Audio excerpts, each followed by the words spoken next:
Yeah. know that Forestcraft has a really good matchup, just like Burn Runecraft has against Shadowcraft, Forestcraft has against Burn Runecraft, if they have the right options, which are Crystallia Errands for the life gain, and an endgame that can actually push. But the way Thijs is doing it with the small boards early, is he going to actually be able to deal enough damage over time to DocGotGame to close it? We'll see. We'll see. And it could be important, right? Because actually, aside from Magic Illusionist, which has been adjusted as well, the Wood of Brambles is going to be so effective against that Magic Illusionist. There is the world where Thijs just has this huge board and he keeps swinging into the face of DocGotGame, and the Mutagenic Bolt doesn't even help you because your opponent is the one that's on the aggressive stance. So, big thing to note about Mutagenic Bolt out there, guys, is if you are ahead, it feels great. If you're behind in defense, it feels really bad. Really, really bad. So if an aggressive deck just comes out the gates hopping at you with these big-nosed goblins and all the fairies and stuff like that, maybe you can't play that Mutagenic Bolt. Yep. That's the opportunity. Now, there's a few different ways to look at this, right? Playing the Silent Lab, okay, but you could have also played the Lyriel and then gone for Carl and then had the Carl also gain you more value off the Silent Lab. It's true. I tend to think about the perfect curves. I really like the way that all of our players are playing it today, actually, is I like to think about the perfect curve. How do you actually just explode and do the most insane things with the deck? You play like you're going to draw into the perfect draw, which might be Mage of Nightfall on 3 or Halo Golem on 4, and you just always want those sigils in play because they tend towards your best draw. Yes. Play point efficiency is definitely important in the early curves as well, so making sure you set yourself up for those scenarios is important. Now, here's the real decision. This is kind of a thing that you just have to get a feel for. Do I use the telescope now? Or do I play my Carl now and not use it and save that sigil for later just because I want access to a sigil? It's tough until you get kind of used to it. I like holding it, especially with a Carl coming into play against a more aggressive deck. This kind of forces you to trade with the Carl or just have all the health be gained back anyway, the defense. Yep. And that's big, right? Any kind of chipping damage that you can mitigate against this token deck. Because once you get into the late game, you know, you run out of options. You don't have these swing cards. You don't have big bombs that you can play that just change the state of the game. May the forest be at peace. And it looks like Thijs is just going to go for board presence here. He's going to say, you know what, Carl? I don't care.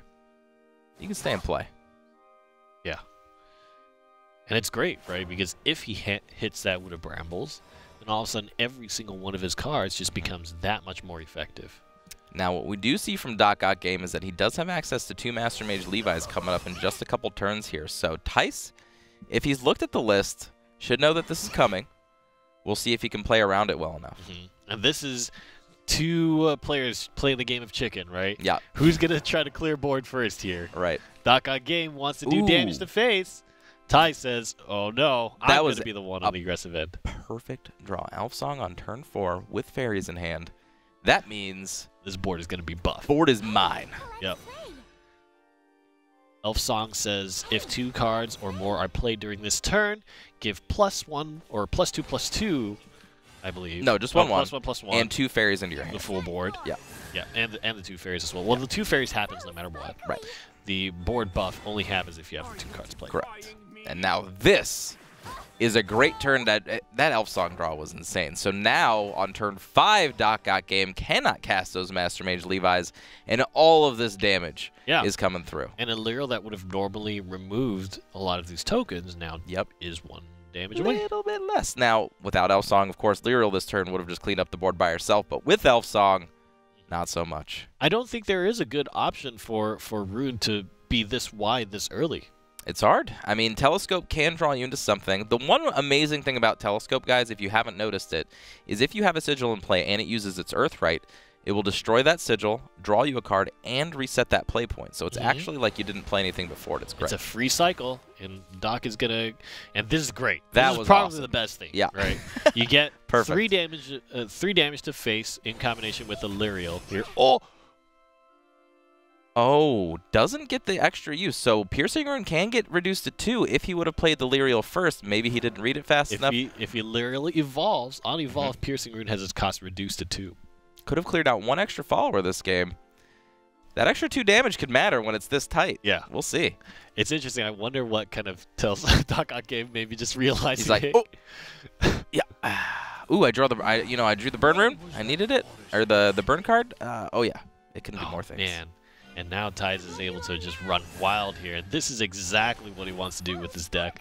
A 5/4 fairy. Oh.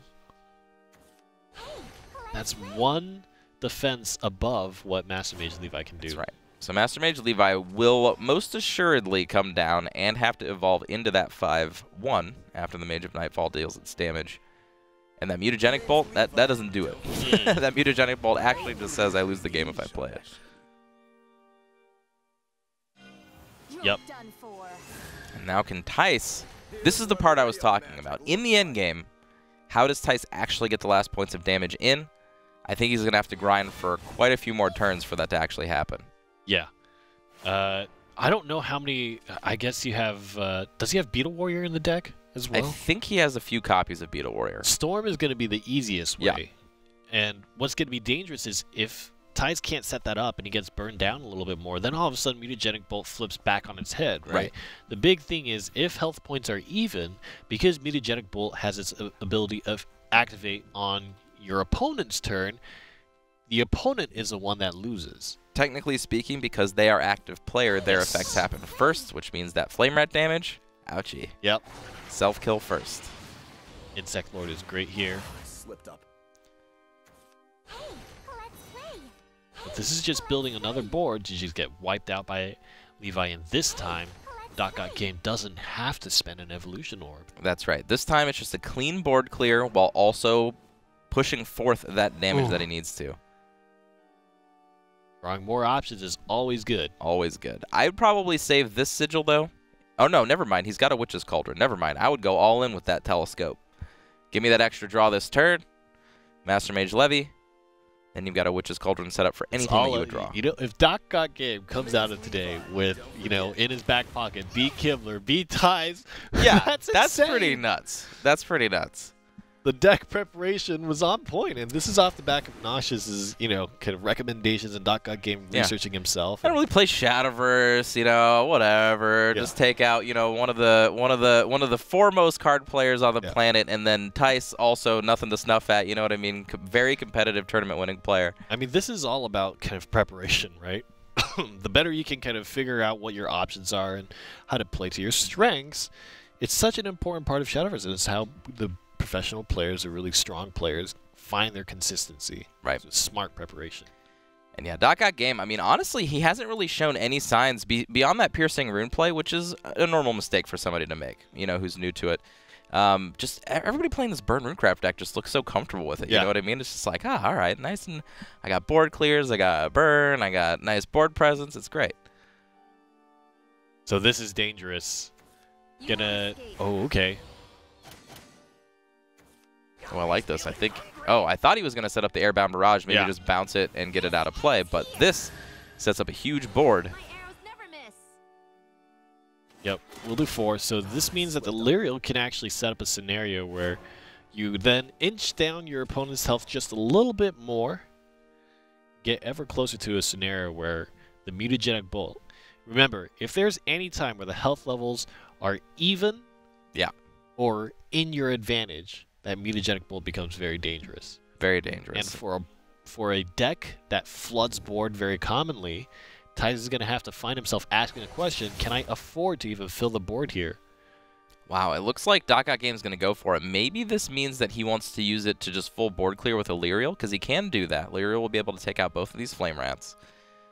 Or is he just going to set it and just hope he top decks something? I kind of like that too. The risky play. You know, it's not the best thing in the world, but it's definitely interesting. I mean, certainly if he plays the yeah.